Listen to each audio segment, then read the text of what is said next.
Let's say I have rocks in my hands, and I'm very attached to these rocks, and I don't want to let them go. And there's something valuable that could be put in my hands, and these rocks are not valuable, but I refuse to let them go. What's going on here? That's what we're like. So let's talk about the rocks in our hands. And we're going to find out what those rocks are. And we're going to find out that we really don't need those. So let's find out what your rocks are.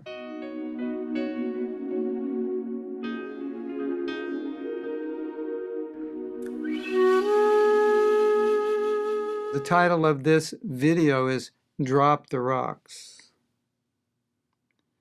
So when we drop the rocks, our hands are empty. Sorry I don't have any rocks to drop to make it dramatic, but you get the idea.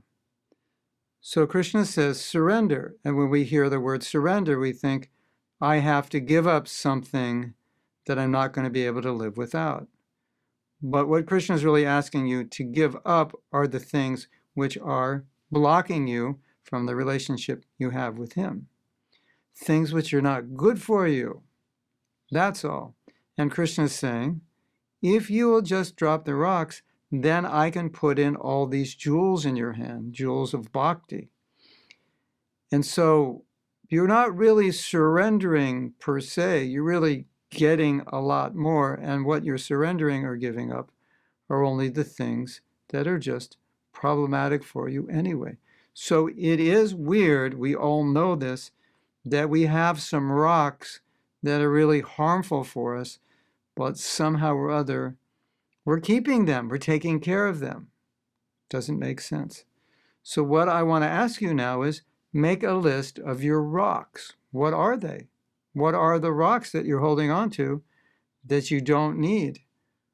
Or what are the rocks that you're holding on to that are actually bad for you? It's an important list. It's necessary to be aware of where the mind traps are. The mind, not mind, well, that's also another one. Mine, you step in them and they explode. They call it landmines. Is it something? Anyway, in wartime, they have mines hidden in the ground. You step on it, it explodes, you die. So we need to know where they are. Now, the next question after you answer this, or just think about it, the next question is, what kind of jewels are you going to get if you make that space? What kind of jewels do you think Krishna will bring to your life that are not in your life now? This is really important, because if we see that these rocks are taking up real estate so Krishna can't find space to put the jewels in, and we don't even know what the jewels are, then we're going to hold on to the rocks, because the rocks are all we have.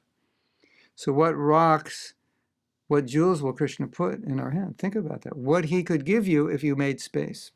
It's a beautiful exercise. Please do it. I think you will benefit tremendously. Hare Krishna.